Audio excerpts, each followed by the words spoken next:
예레미야서는 성경에서 가장 큰 책이자 동시에 가장 간절한 내용을 담고 있는 책입니다.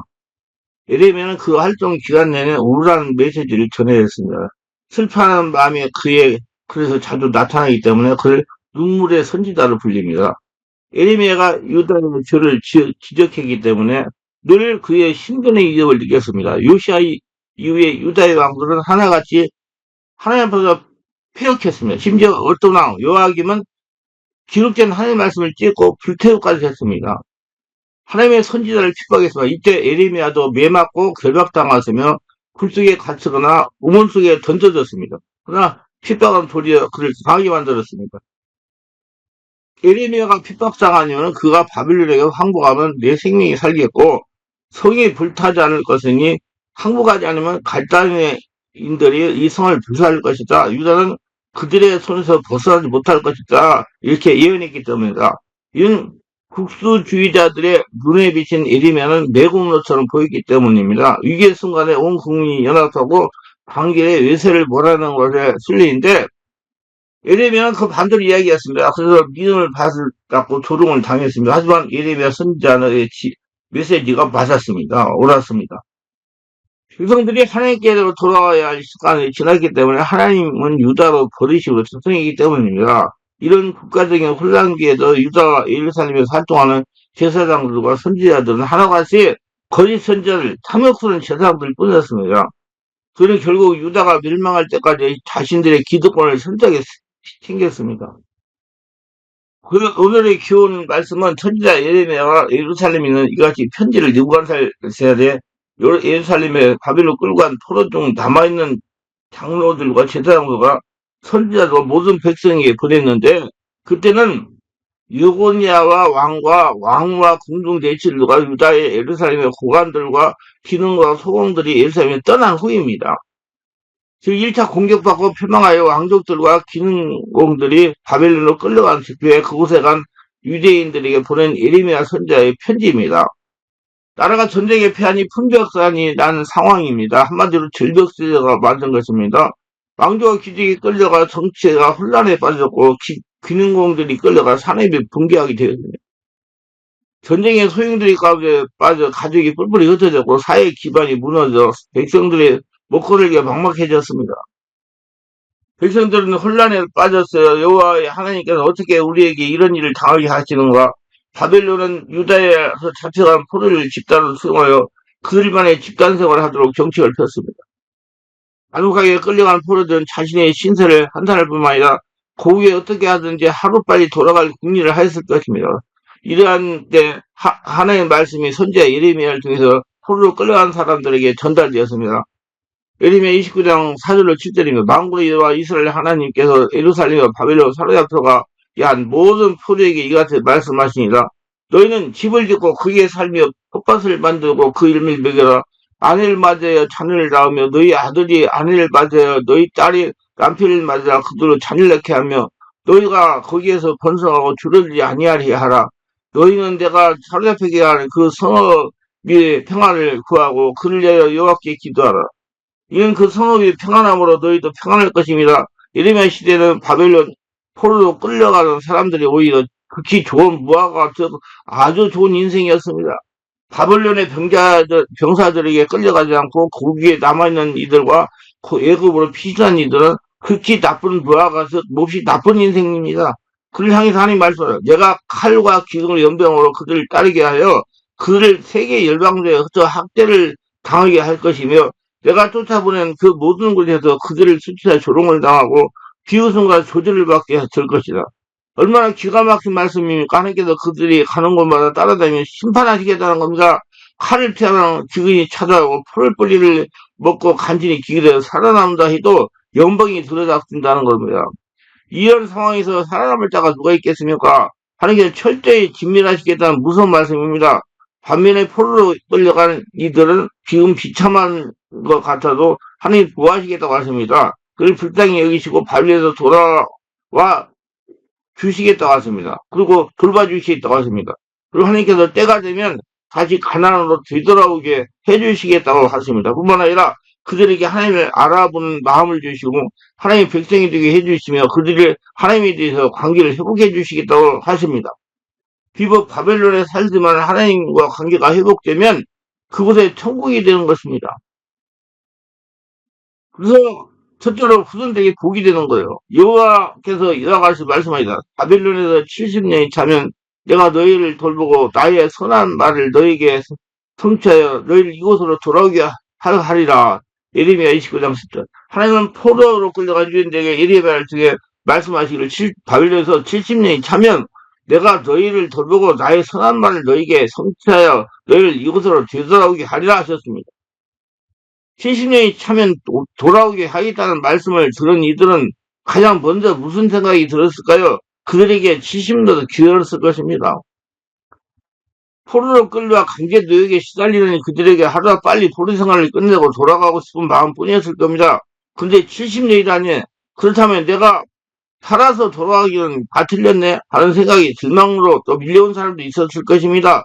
근데 왜 하나님은 70년 동안 바벨론에 포로 생활을 하도록 하셨을까요?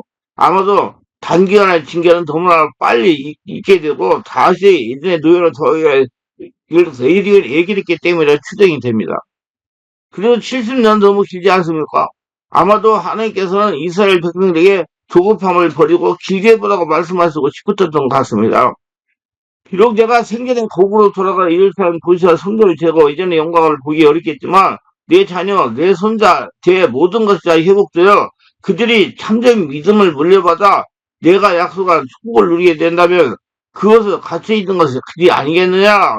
하나님은 지금 바빌론에서 고통당하며 주가를 치르는 그들을 통해서 거룩한 후손들을 나오게 하면서 또 그들을 통해 새로운 역사와 새로운 나라를 세우고 하나님의 장엄한 비전을 펼치려는 위대한 원대한 계획을 가지고 계셨습니다. 부모는 고생하고 희생당하지만 자녀들은 하나님의 손에 의해 크게 들림을 받고 귀하게 사용될 수 있는 그도 준비하라고 하셨습니다. 희망을 품고 사는 것이며 여호와의 말씀이다. 너희를 향한 나의 생각은 내가 안하니 평안이요 재앙이라 너희에게 미래와 희망을 주는 것이다. 예레미야 29장 11절. 이스라엘 백성들은 앞으로 수십 년 동안 민족의 죄를 짊어지고 노예생활을 해야 했습니다. 그들에게 가장 필요한 것은 무엇이었을까요? 그것은 희망입니다. 그들에게 희망은 행복만큼이나 귀한 것이었습니다. 희망이 있어야 살 수 있습니다. 희망이 있으면 모든 역경을 헤치고 우뚝 설 수가 있는 것입니다. 그러나 희망을 잃으면 반년도 견디기 어려울 겁니다. 자살을 하든지 부자를 하든지 날마다 술이 취해서 인생을 실패자가 되고 말 겁니다. 그래서 하나님은 그들에게 희망을 불어넣어 주시고자 예레미야를 통해서 이 말씀을 주셨습니다. 그들을 견딜 수 없는 어려운 환경 속에서 하나님 문득문득 하나님의 말씀을 떠올렸던 것입니다. 그래서 하나님이 재앙이 아니라 평안을 주시라 하셔서 지금 포로가 되어 이렇게 고통을 당하지만 반드시 회복시켜 주신다고 말씀하셔서 하나님이 말씀하셨으니까 반드시 잘 될 거야. 그럼 내가 내 좌절하고 낙성할 필요가 없다. 절대로 이대로 망하지 않아. 반드시 애굽으로 다시 일어날 거야. 그들은 이런 생각을 하며 눈물을 닦고 자리를 타고 일어났을 것입니다. 하나님은 그들에게 희망을 주시고 말씀하셨습니다. 회복과 귀환을 말씀하셨습니다. 변치 않는 사랑을 말씀했습니다. 치유를 말씀했습니다. 그들의 존귀하게 쓰임받는다고 말씀하셨습니다. 하나님은 비유 백성들에게 희망을 주시고 다가오시고 말씀하고 또 말씀하셨습니다. 세 번째는 때를 떠나를 주시는 거예요. 너희가 내게 부르짖으면 내가 와서 기도하면 내가 너희들의 기도를 들을 것이요 너희가 온 마음으로 나를 구하면 나를 찾을 것이요 나를 만나리라. 예레미야 29장 12, 13절. 하나님이 왜 이 말씀을 하십니까? 바벨론에서 7년 동안 포로 생활을 하다가 보니까 뼈를 까는 고통을 당하기도 하고 눈물을 쏟으면서 펑펑 울 때도 자주 있었을 것입니다. 마음이 갈기가 찢어지고 고통을 당할 때도 있었을 겁니다. 그럴 때 너희가 내게 부르짖어 기도하면 내가 그 기도를 들을 것이다. 너희가 나를 찾으면 내가 너희를 만나주겠다고 하나님이 약속을 하십니다. 그렇게 기도하여 하나님을 찾을 때마다 하나님께서 기도를 들으시고 하나님을 만나주시며 눈물을 닦아주시겠다는 겁니다. 위로해 주시겠다는 거예요. 해결해 주시겠다는 거예요. 하나님은 찾고 찾을 때 친히 찾아와서 위로해 주시겠다는 겁니다. 하나님이 직접 도와주시겠다는 겁니다. 하나님께서 절대 모른 체 하시며 버리지 아니하시고 보호해 주시고 공급해 주시겠다는 것입니다. 그러므로 포로 생활을 하면서도 하나님께서 우리를 위해 때를 따라 돕는 은혜를 준비하시고 계시니 낙심하지 않아도 돼. 우리가 어떤 상황을 만날지 절망할 필요 없어. 라는 믿음의 말만 가지면 무슨 어려운 일을 만나도 위기가 찾아도 그런 충분히 이겨낼 수가 있을 것입니다. 우리도 역시도 마찬가지로 우리가 살아가는 수많은 어려움이 만납니다. 위기도 찾아옵니다. 너무나 고통스러워 터널 통과해야 할 때도 있습니다. 더럽게 괴로운 순간도 있습니다. 그럼 우리들에게 하나님은 동일한 말씀을 들려주시면 너희가 내게 부르짖 기도하면 내가 그 기도를 들을 것이요. 너희가 나를 찾으면 너를 만나리라 그 말씀이죠. 하나님께서 약속하십니다. 우리가 기도하면 사방의 문이 다 닫혀 있다 해도 하나님의 문을 열어 주십니다. 우리가 하나님을 찾으면 하나님을 만나 주십니다. 모든 사람이 다 우리에게 등을 돌리고 이번에 또 하나님은 우리를 만나 주시고 도움을 주시고 도움을 청합니다. 청하라고 합니다. 예레미야 20장 10절 주는 교훈은 성령적인 성공을 이루는 어떻게 해야 되는가 하면 첫째로 바빌론에서 최선을 다하라. 당시의 거짓 선지자들이 바빌론으로 끌려간 유다 포로들에게 우리는 곧 해방되어 이스라엘로 귀환한다라고 거짓 희망의 땅에 거짓 예언함으로 마음을 붕뜨게 해가지고 바빌론에서 포로 생활이 더 궁핍해졌습니다. 그래야 예레미야는 그들에게 바빌론에서 집도 짓고 처바도 말고 가정을 이루고 자녀를 낳아 번성하라고 했습니다. 바빌론에 폴리오까지 갔다는 귀한 생각만 하고 일터를 놓고 있으면 강제적으로나 정의적으로 전혀 이익이 될 것 없다는 거예요. 맨날 놀면 경제적으로 무슨 이익이 되겠습니까? 우울증도 걸리겠죠. 내일 소망은 갈래 현재 주어진 자리가 비록 귀찮은 자리이더라도 거기서 최선을 다해라. 무슨 일 하든지 현재 자신의 일에 집중하라. 공부 못하는 학생의 특징은 비유적으로 영어 수업 시간에 수학 공부를 하고 수업 시간에 영어 공부를 하는 것입니다. 또 잠자야 할 시간에는 걱정이 된다고 잠을 대신 앉아서 졸린 상태로 공부하고 공부해야 할 시간에는 잠이 부족하니까 또 앉아서 졸린 상태로 공부하는 겁니다. 성공하려면 적시에 땀과 시간을 집중해서 사용하는 또렷함이 있어야 됩니다. 미국 한 대학 교수와 4,000명의 거부를 연구하고 그들의 공통점으로 있는 세 가지 특징을 발견했습니다. 첫째, 그들은 뚜렷한 목표를 가지고 그 목표에 총력을 기울였습니다. 둘째, 그들은 열심히 살면서 많은 사회에 부지런하고 맡은 일에 책임을 다했습니다. 셋째, 그들은 일이 안 될 때 환경 탓이나 남 탓을 하지 않았어요. 성공하는 것이나 거부하는 것과 상관없이 먼저 해야 할 일에 최선을 다할 때 성공적인 성공을 이룹니다. 두 번째는 바벨론에서 기하다 적국을 위해서 기도하는 거예요. 하나님은 유다 백성들에게 천천지 원수 바벨론의 평화를 구하고 바벨론에 기도하라고 말씀하셨습니다. 왜 하나님의 그처럼 수요에 이런 말씀을 하셨는가? 그 성읍이 평안함으로 너희가 평안할 것입니다. 라고 말씀을 하셨습니다. 이 말씀에 비유가 있습니다. 바벨론은 불신 세상의 상징합니다. 왜 하나님은 귀만 위해 기도하라고 하지 않고 세상이 평안을 위해 기도를 하셨는가? 세상이 평안해져야 나도 평안하기 때문입니다. 그럼 내 영혼이 평안을 위해 믿음을 구하고 원수 사랑하는 마음을 가지라는 겁니다. 일본의 국수주의자들이 아무리 역사 왜곡을 하고 미운 행동을 해도 일본 사람을 위해 기도하세요. 정말 하나님 그들이 속히 하나님 앞에 돌아오게 하소서. 일본의 심판 문제는 하나님께 맡기고 일본의 평화를 위해 기도해야 내 영혼이 평안해집니다. 여러분 자꾸 미운 사람이 있고 자꾸 응어리고 분노하면 여러분 뼈골에 독소가 쌓여가지고 골다공증, 관절염, 척추협자증, 근육통, 예, 장기의 문제, 그 다음에 더 나가서 암도 발생할 수 있고요.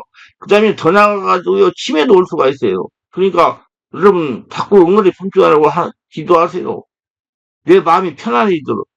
같은 원리로 현재의 정치가 마음에 들지 않아도 정신에 기도하는 것은 성도의 당연한 의무이고, 내게도 평안을 주는 소중한 일입니다. 또한 일터에서 마음에 들지 않는 사람이 있어도 일터의 평안과 그들을 위해 기도해야 내 마음이 평안에 임하는 것입니다. 남이 망하기를 빌면 내용부터 망하고 남이 잘 되기를 빌면 내용부터 잘 됩니다.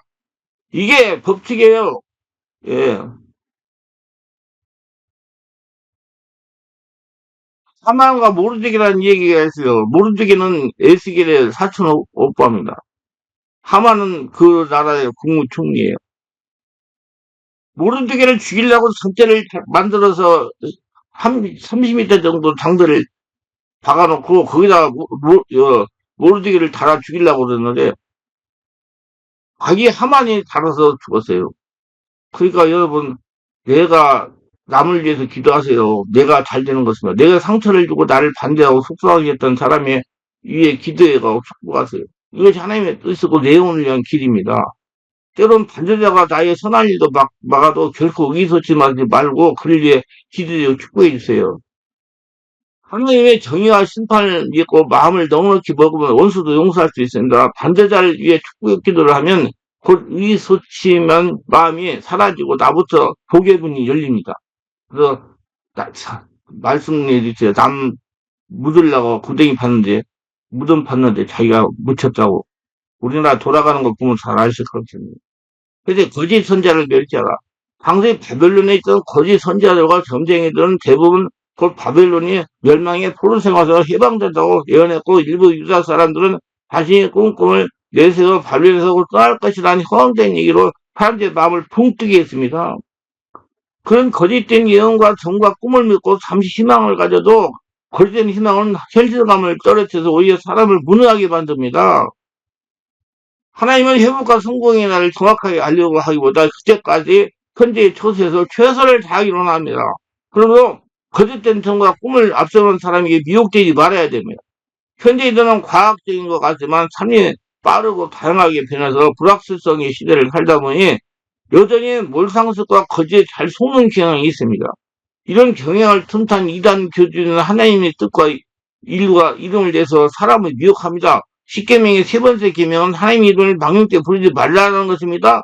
입에서 하나님의 뜻, 오직 예수를 많이 언급한다고 해서 무조건 믿지 말고 성도다운 삶과 성도다운 사랑이 있는지 보세요. 사람이 이단 교주에게 미혹되고 선동되고 동요되는 모습처럼 불행한 모습은 없습니다. 그래서 저는 그래요. 하나님이 여호사부 좌로우로 치우치지 말라 그랬다. 그 하나님만 바라봐라. 좌로는 사람, 우로는 세상이에요. 제발 여러분들 예수 믿고 조금 하나님의 성령 인도받고 따라가는 분들 사람 말 듣지 말고 세상 바라고 놀라지 말고 하나님 말씀 듣고 집중해가지고 모두 성공하시기 바랍니다. 사기꾼의 거짓수가 돈을 빼앗기는 것은 차라리 낫습니다. 진짜 끔찍한 일은 영원 사기꾼의 거짓에서가 영혼을 빼앗기는 일입니다. 출처불명의 거짓말에 쉽게 넘어가지 않도록 자신을 지켜야 됩니다. 더 나아가 출처불명의 거짓과 정과 예언에 미혹되지 말아야 됩니다. 영혼에 미혹되는 것도 불행하지만 이단 교주의 거짓과 선동 도구가 되는 것은 가장 불행한 일입니다. 신기한 것, 특별한 것, 욕심과 미움을 자극하는 것, 선동된 것을 잘 분별해서 환경에 휩쓸려 미움의 도구가 되지 말고 환경을 창조적으로 만드는 사랑의 도구가 되시기를 바랍니다. 그런데 이것은 하나님께 기도하면요. 하나님의 유대한 백성을 향한 생각은 재앙이 아닌 평안이고 그들에게 위에 희망을 주는 것이었습니다. 어떻게 하나님이 주려고 이미 결정하신 평안과 미래한 희망을 자전되고 만들 수가 있는가? 하나님을 찾아 간절히 기도해야 됩니다. 그러면 하나님이 그 기도를 들으시고 만나 주십니다. 여러분, 왜 하나님을 만나는 줄 아세요? 하나님을 믿고 알기 때문에 찾는 거예요. 하나님 안 보이잖아요. 근데 모르는 사람들은 하나님 안 찾아요. 그렇지만 하나님이 안 해주는 거예요. 여러분, 하나님 자꾸 찾아 만나주십니다. 하나님 안 보이는 하나님을 살아있게 계신 하나님을 인정하기 때문에 찾는 사람이 되기 때문에. 문제가 생기면 가장 먼저 해야 할 일이 기도입니다. 진짜 문제는 문제가 있는 것이 아니라 문제 중에 기도하지 않는 겁니다. 현비를 이루려면 많은 문제의 산을 넘어서 해야 되는데 어떻게 산을 넘어서는가? 기도를 앞서야 되는. 생길 때나 긴장이 흐를 때나 지혜가 필요할 때 수시로 하나님 어떻게 말씀을 해야 될까요? 말씀해 주세요. 어떻게 행동할까요? 저를 도우소서 라고 기도하면 하나님은 기도 속에서 나를 만나 주시고 그 상황을 극복하게 하실 것입니다. 또한 억울한 일을 당하면 나의 부족함을 회개하고 간절히 기도하는 모든 일을 하나님께 맡기세요. 그러면 하나님이 신기하게 기도를 들으시고 합력하여 선을 이루어 주실 것입니다. 어려운 문제가 생기면 혼자 힘으로 해결하려고 하지 말고 먼저 하나님께 문의하여 해결을 위해 간절히 기도하는 일을 애쓰시기 바랍니다. 의지하고 맡긴다는 것은요. 그냥 기대는 것이 아니고요. 하나님이 하라는 대로 하는 거예요. 그리고 결과는 맡기는 것이에요. 확실히 알고 여러분들 의지하고 맡기세요. 쓰실 그 용어를 사용하시고 하세요. 기대는 아닙니다. 하나님께 기대해가지고 하나님이 지혜 주신 대로 행동하는 거예요. 그리고 결과는 맡기는 겁니다. 1900년대 초 평양에 시작해서 불쾌한 저녁을 힘쓰는 놀라운 교회 부흥의 역사는 길천주 목사의 나는 아간과 같은 죄인입니다. 라는 진정한 회개와 간절한 눈물의 기도가 발단이 되었습니다. 진실된 기도는 하나님하고 움직이고 조만간 회복과 성공의 은혜를 잊게 될 것입니다. 다섯째, 가정에서 먼저 성공하라. 두 종류의 성공이 있습니다. 가정 밖에서 성공과 가정 내에서 성공입니다. 두 가지의 성공은 가장 내 성공이 더 중요합니다. 성공은 행복의 원천이 되는 기초 공생인 가정에 유익을 줘야 합니다. 가족 불행하게 만들면 성공에 추구하면 결국 불행해집니다. 바른 믿음은 가정을 작은 개로 여기고 중시 여기는 믿음입니다. 어떤 성도는 가정에서 어려움을 겪는다고 교회를 피하고 가정에 애정이 없으니까 교회에 더 애착을 가집니다. 교회 입장에서는 그것이 더 좋을 수 있습니다. 교회가 좀 더 활성화되기 때문에 그러나 좋은 교회는 성도가 가정에서 교회로 피하는 것을 무조건 좋게 여기지 않고 다시 그 성도의 마음에 가정과 가족을 향해서 가서 가정을 교회 만들어야 됩니다. 즉 교회는 조금 덜 해도 좋으니 작은 교회는 가정을 잘 세우라고 갈등 부부의 사명을 줘서 다시 가정 성결으로 파송하는 교회가 좋은 교회입니다. 우선적으로 성결할 것은 교회인 가정을 소외시키고 큰 교회만 찾지 마세요. 가정을 등지고 교회 오면 처음에는 무엇인가 문제가 해결될 것 같지만 살짝 교회 생활에도 갈등과 어려움이 있습니다. 어려움이란 보편적인 것이 이제 어떤 곳에서 다른 곳을 피한다고 없어지는 것이 아닙니다. 그 사실을 깨달아야 문제와 갈등 가능성이 줄어집니다. 남들이 나의 비밀스러운 아픔을 잘 몰라줘도 하나님은 다 알아주십니다. 그 하나님의 알아주심을 배경으로 삼아 가정에서 사랑과 용서, 화해의 길을 포기하지 말고 갈등을 구비는 삶의 진짜 성공의 삶이다. 그래서 여러분 오늘 예레미야 선지자가 그러세요. 바벨을 위해서 기도하라. 이해를 잘하는 하나님의 뜻입니다. 그래야 내 마음이 편안해진다 이 말이에요. 그래서 하나님의 뜻을 잘 알고 우리 나의 대적을 위해서 기도해 주세요. 대적들 죽여버리려고 하지 말고. 그럼 내가 죽으니까. 기도합니다. 오늘 또 저희 설교를 끝까지 시청하신 분들 축복하셔서 구독, 좋아요, 알람 설정, 공유하신 분들 축복하시고 성령으로 새로 받고 충만 받아 예레미야 선지자 말한 것처럼 적국을 위해서 기도하고 거기서 잘 살라고 그러고 사람들과 관계 잘 맺고 평안히 지내고 은혜가 충만하게 살아간다는 가야 한다는 하나님의 뜻을 알고 자기 관리 잘하며 자기 심령 관리 잘하며 원수를 원수로 갚지 말고 원수를 사랑으로 갚는 넓은 마음 은혜의 마음이 되어서 하나님의 복을 받는 복진자들 다 되게 하소서 예수님의 이름으로 기도합니다. 아멘.